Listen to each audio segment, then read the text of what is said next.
friends and anyone else who stumbled upon this channel. I'm Game Mom 73. In addition to gaming, I'm passionate about reading, writing, and veterans issues. I also have a book on Amazon. I'm hopeful that it hits the big time, but I'm also self-published and a realist. It would be extraordinary and exceptional for an agent to take a chance on my work. This is why the latest Goodreads review bomb saga is of such interest to me. With that, let's dive right into the story. In an article in the New York Times on December 12, 2023, published by Alexandra Alter, the title of the article is She Review Bombed Other Writers and Then Got Her Book Pulled. Kate Killeen, a debut fantasy author, admitted to creating fake accounts on Goodreads to bolster her own book and tank the ratings of others.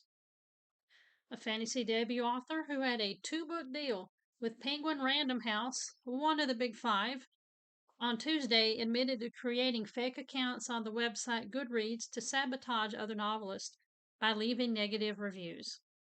The novelist, Kate Killeen, posted an admission and an apology on the social platform X, citing a struggle with depression and substance abuse. In the note, Killeen said that this month she had suffered a psychological breakdown and created around a half dozen fake accounts that left positive ratings on her upcoming novel and bombed the ratings of several fellow debut authors. Before publicly confessing to creating the accounts, Killeen, who had been accused by other debut novelists of review bombing, had denied the accusations and blamed the accounts on a made-up friend, she acknowledged in the apology. On Monday, Killeen's agent, Rebecca Podos, I apologize if I mispronounced that name, wrote on X that she was no longer representing the author. On Tuesday, Killeen's publisher, Del Rey Books, the sci-fi and fantasy imprint at Penguin Random House, confirmed it would no longer publish Killeen's debut novel, Crown of Starlight, which she sold in a 2-book deal or any others books on that contract. The scandal was cited by authors and publishing professionals as the latest example of how Goodreads, a popular site for reader-generated book reviews, can be easily weaponized and abused. Because anyone with an account can leave a review of a book, including titles that have not yet been published, the site can become a minefield for authors. Organized review bombing campaigns can lead to a pileup of negative ratings, which can harm an author's reputation and damage sales. On Amazon, which owns Goodreads, book reviews indicate whether or not someone has purchased a title, and the site generally does not allow reviews to be posted for books that haven't been released, with some exceptions. But Goodreads has resisted calls from authors to change its policy of allowing users to review unpublished titles. Publishers and authors are also dependent on this site as a way to build buzz and attract readers ahead of a book's publication. And publishers often distribute advance copies for readers in exchange for online reviews. The dust-up over Killeen's extensive fake review campaign is drawing renewed scrutiny to how Goodreads can be manipulated. Goodreads has taken steps to curb the abuse of its platform. Earlier this year, the platform announced that it had made changes to limit or suspend ratings and reviews during times of unusual activity in order to prevent review bombing. The company also said that it enhanced its account verification to block spammers, added to its customer service team, and increased the ways that users can report problems and suspicious content.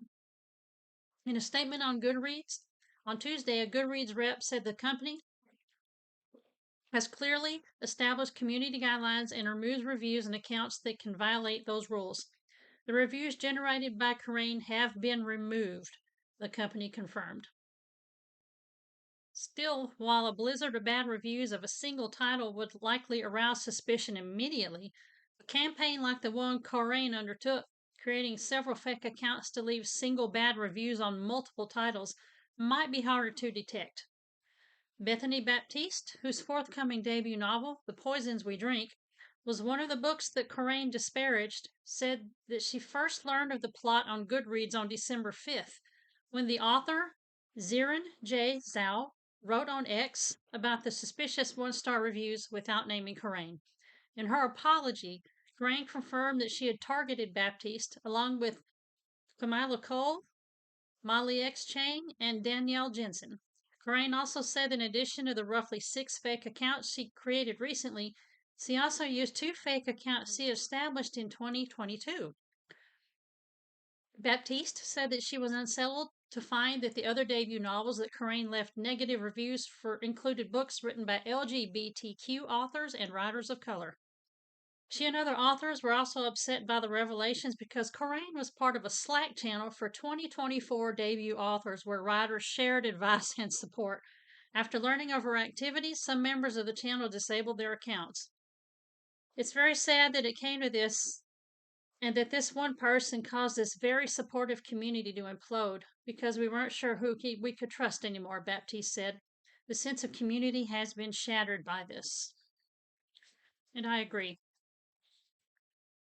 So, the comments, my thoughts on this. First of all, she thought she was actually going to get away with this, and she did, but not for long. Why? Because she was caught by another author whose book was review bombed. We who write are a detail driven bunch. We read a lot. We think a lot.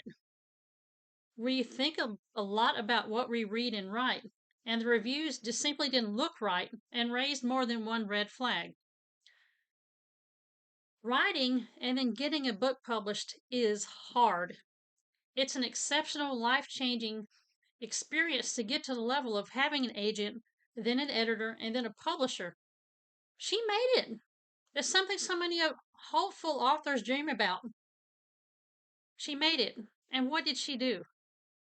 Was not making it to the pinnacle of what we authors dream about. And that's that level of self-sabotage is just unbelievable. And her half-assed apology blaming the situation on depression and substance abuse and a psychological breakdown. She seemed to be just fine when she was making the deal to get this book published, and she seemed to be doing fine when she was creating all these fake review bombings. And the situation with depression and substance abuse and a breakdown, if that happened, I have all the sympathy for you and I hope you're getting help for it. But is she sorry that she did it, or is she sorry that she got caught? Perhaps a bit of both. Here's the point. Writers, especially we women, we've got to encourage and lift each other up, especially those of us women who write science fiction and fantasy. The genre is a fun sci-fi and fantasy. It's a fun, entertaining genre. It's hard for women to make it anyway, but for women in this genre and to have this happen, a woman doing it to other women, and then to this marginalized genre within the genre, it's just the level of self-sabotage and trying to sabotage others is it's despicable. So, if you're going to trample others down on the way to lift yourself up, you might find yourself real lonely at the top, and you're going to need help, and you're going to look down for help and realize there's not going to be anybody there for you. So hopefully there's a lesson learned in this, and that she makes better choices. Okay. Well, that's my opinions on this. Happy gaming, happy writing, y'all.